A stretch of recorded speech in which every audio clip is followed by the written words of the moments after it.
रामकृष्ण हरी मंडळी, श्री स्वामी समर्थ। आपण दररोज सकाळी आणि संध्याकाळी दिवा हा घरामध्ये लावत असतो। तर दररोज दिवा लावत असताना त्या दिव्यामध्ये आपल्याला एक वस्तू टाकायची आहे। ही वस्तू दिव्यामध्ये टाकल्यामुळे फक्त एका दिवसामध्ये आपल्या कठीणातील कठीण इच्छा ही पूर्ण होईल।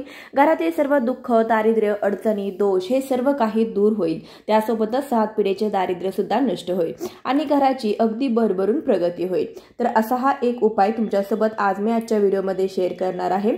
त्यासाठी व्हिडिओ कुठेही स्किप न करता शेवटपर्यंत नक्की पहा, जेणेकरून तुमच्यापर्यंत योग्य ती माहिती पोहोचेल। आणि तुम्ही माझ्या चॅनलवरती नवीन असाल तर असेच माहितीपूर्ण व्हिडिओज पाहण्यासाठी चॅनलला लगेच सबस्क्राइब करा आणि बेल आयकॉनला पण प्रेस करा, म्हणजे जेव्हा मी नवीन व्हिडिओज अपलोड करेन त्याचं नोटिफिकेशन सर्वात आधी तुम्हाला मिळेल आणि तुम्ही एकही व्हिडिओ मिस करणार नाही।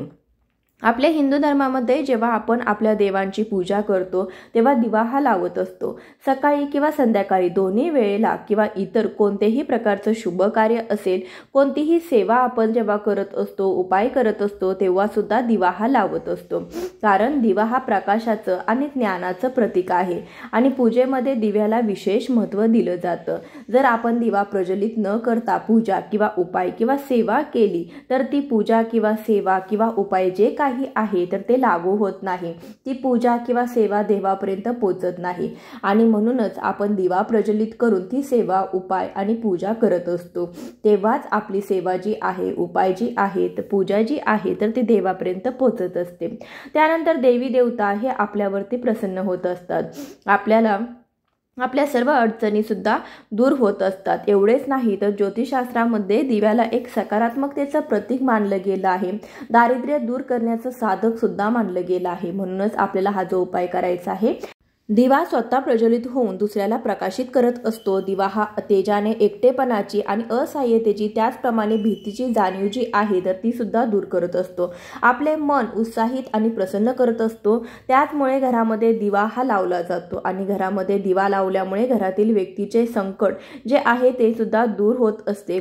आणि म्हणूनच तुम्हाला जो मी उपाय सांगणार आहे तर तो उपाय तुम्हाला मंगळवार पासून सुरू करायचा आहे किंवा हा उपाय तुम्ही शुक्रवार पासून सुद्धा सुरू करू शकता। हा उपाय तुम्हाला तोपर्यंत करायचा आहे जोपर्यंत तुमच्या मनातील इच्छा पूर्ण होत नाही, तोपर्यंत तुम्हाला हा उपाय कंटिन्यू करायचा आहे। मध्ये तुम्हाला काही अडचण आली, सुतक आली किंवा पिरियड्स आले तर अशा वेळेस ते दिवस तुम्हाला सोडून द्यायचे आहेत। पुन्हा तुम्हाला हा उपाय पुढे चालूच ठेवायचा आहे। उपाय तुम्ही ज्या दिवशी सुरू कराल त्या दिवशी तुमच्या घरातील जो दिवा आहे तर तो दिवा स्वच्छ करून घ्यायचा आहे। देवघरामध्ये जो तुम्ही दिवा लावता त्या दिव्यामध्ये तुम्हाला ही एक वस्तू टाकायची आहे। सांगितल्याप्रमाणे मंगळवारी किंवा शुक्रवारी तुम्हाला हा दिवा प्रज्वलित करायचा आहे, हा उपाय करायचा आहे। उपाय करायला सुरुवात करायची आहे। या दिवशी तुम्हाला दिवा स्वच्छ धुवून काढायचा आहे। दिव्यामध्ये जी वात आहे तर ती तुम्हाला बदलायची आहे। जो तुम्ही दिवा घेणार आहात तर तो स्वच्छ असायला हवा, याची काळजी आपण अवश्य घ्यायची आहे। त्यामध्ये तुम्हाला जोडवात टाकायची आहे आणि ही वात तुम्हाला दररोज बदलायची आहे। म्हणजे सकाळी तुम्ही दिव्यामध्ये वात घातली की संध्याकाळी तुम्ही परत ती वात वापरू शकता। त्यामध्ये तुम्ही तेल टाकून हा दिवा पुन्हा एकदा लावू शकता, परंतु दुसऱ्या दिवशी मात्र तुम्हाला ही जी वात आहे तर ती बदलायची आहे। आपण जेवताना नेहमी स्वच्छ धुतलेल्या ताटाचा वापर करत असतो, त्याचप्रमाणे देवाला सुद्धा आपण जे काही भांडं वापरत असतो, दिवे वापरत असतो ते सुद्धा नेहमी स्वच्छ असायला हवे। त्यामध्ये जी वात आपण लावणार आहोत तर ती आपल्याला सांगितल्याप्रमाणे दररोज बदलायची आहे।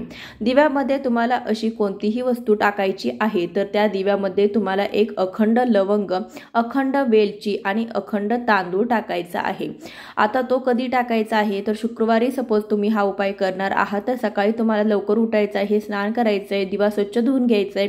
त्यामध्ये 2 वातीची तुम्हाला जोडवात करून लावायची आहे। त्यामध्ये शुद्ध गाईचं तूप असेल तर किंवा आवर्जून तुम्ही टाका, नसेल तर तुम्ही जे तेल वापरता ते तेल टाका।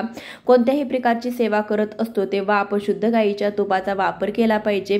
त्यावेळेला आपल्यावरती देवी देवता हे लवकर प्रसन्न होत असतात। आपल्या घरातील सगळ्या अडचणी या सुद्धा त्यामुळे दूर होत असतात आणि त्याचबरोबर घरामध्ये सुख, शांती, समृद्धी ही सुद्धा नांदत असते। म्हणून जर तुम्हाला शक्य झालं तर आवर्जून दिव्यामध्ये तूप घालायचं आहे, पण जर तुमच्याकडे तूप नसेल तर अशा वेळेस तुम्हाला तेल वापरलं तरी सुद्धा चालेल। त्यानंतर या दिव्यामध्ये तुम्हाला एक अखंड वेलची, लवंग आणि एक तांदूळ तुम्हाला टाकायचा आहे। हा दिवा तुम्हाला प्रज्वलित करायचा आहे। दिवा प्रज्वलित केल्यानंतर तुम्हाला एक प्लेट घ्यायची आहे, तुम्ही तांबण घेतलं तरीसुद्धा चालेल किंवा एखादी छोटीशी प्लेट घेतली तरीसुद्धा चालेल। त्यामध्ये तुम्हाला हा दिवा ठेवायचा आहे। दिवा तुम्हाला तुमच्या देवघरामध्ये लावायचा आहे। दिवा लावल्यानंतर दिव्याला तुम्हाला हळदी कुंकू व्हायचं आहे, अक्षता अर्पण करायचे आहे, दिव्याला नमस्कार करायचा आहे। दिवा तुम्ही कधीही तसाच ठेवायचा नाही। तुम्ही वेगवेगळ्या प्रकारचा आसनसुद्धा दिव्याला देऊ शकता, तुम्ही फुलांचा आसन देऊ शकता, नवीन वस्त्र देऊ शकता किंवा एखादा छोटासा चौरंग त्यावरती तुम्ही दिव्याखाली ठेवू शकता। दिव्याच्या खाली नेहमी तांदूळ आपल्याला ठेवायचा आहे आणि आसनावरतीच आपल्याला दिवा जो आहे तर तो ठेवायचा आहे।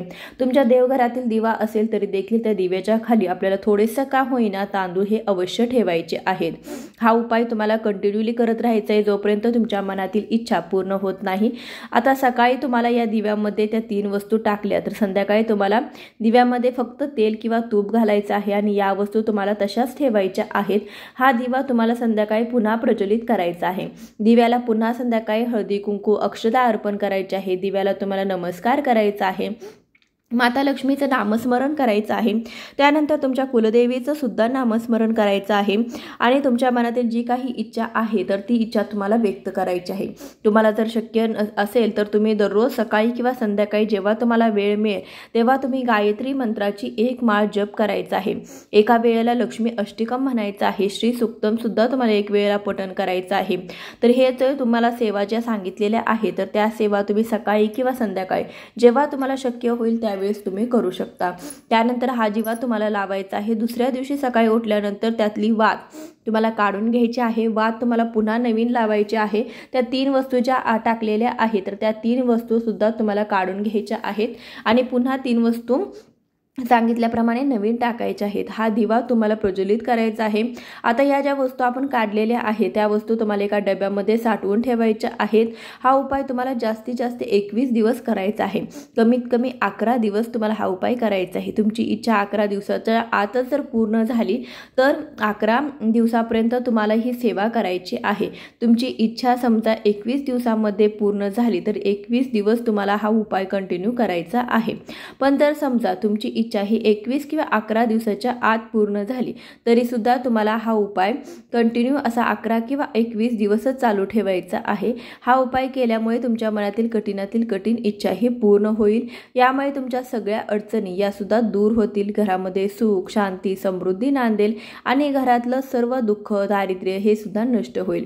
ज्या वस्तू आपण देवामध्ये टाकणार दिव्यामध्ये टाकणार आहे त्या सगळ्या वस्तू आपण माता लक्ष्मीला प्रसन्न करून घेण्यासाठी अतिशय महत्त्वाच्या मानल्या जातात। ज्योतिषशास्त्रामध्ये सुद्धा वेगवेगळे याचं महत्त्व आहे। आपण उपाय जे सांगितलेले आहेत तर याचा वास हा माता लक्ष्मीला खूप प्रसन्न करतो, आकर्षित करत असतो। आलेली लक्ष्मी आपल्या घरामध्ये अखंड स्वरूपामध्ये राहण्यासाठी या वस्तू मदत करतात। आपलं घर सोडून माता लक्ष्मी कुठेही जात नाही, आलेल्या लक्ष्मीला आपल्या घरामध्ये वाढ होत राहते, लक्ष्मी ही कमी होत नाही। म्हणूनच तुम्हाला हा उपाय नक्की करायचा आहे। उपाय तुम्ही कायम केला तरी सुद्धा चालेल। ज्या वस्तू आपण डब्यामध्ये साठवलेल्या होत्या 21 किंवा 11 दिवस, ज्या वेलच्या ज्या तांदूळ किंवा जे काही लवंग तुमच्याकडे साठलेली आहे तर ते सर्व उपाय आपला करून झाल्यानंतर सर्वात शेवटी तुम्ही ह्या ज्या वस्तू आहेत तर ते एका मोठ्या मातीच्या पंतीमध्ये घ्यायच्या आहेत। त्यानंतर त्यामध्ये 2 कापराच्या वड्या ठेवायच्या आहेत आणि हा कापूर जो आहे तर तो प्रज्वलित करायचा आहे। ही जी पंती आहे तर ती तुम्ही देवघरामध्ये ठेवू शकता किंवा बाहेर आपल्या उंबरठ्यावरती ठेवू शकता। अशा प्रकारे हा उपाय केल्यामुळे आपल्या घरामध्ये माता लक्ष्मी वास करते आणि ह्या वस्तू जर आपण घरामध्ये जाळल्या तर घरातील नकारात्मकता देखील दूर होते आणि या वस्तूच्या वासाने आपल्या घरामध्ये माता लक्ष्मी ही आकर्षित होते। त्यासाठी आपण उपाय केलेल्या ज्या वस्तू आहेत तर त्या फेकून न देता त्याचा असा आपण पुन्हा उपाय करायचा आहे। आजच्या व्हिडिओमध्ये बरीचशी माहिती देण्याचा प्रयत्न केलेला आहे। असेच माहितीपूर्ण व्हिडिओज पाहण्यासाठी नक्कीच आपल्या चॅनलला सबस्क्राइब करा। भेटूया अशाच एखाद्या व्हिडिओ सोबत, तोपर्यंत श्री स्वामी समर्थ, जय जय स्वामी समर्थ।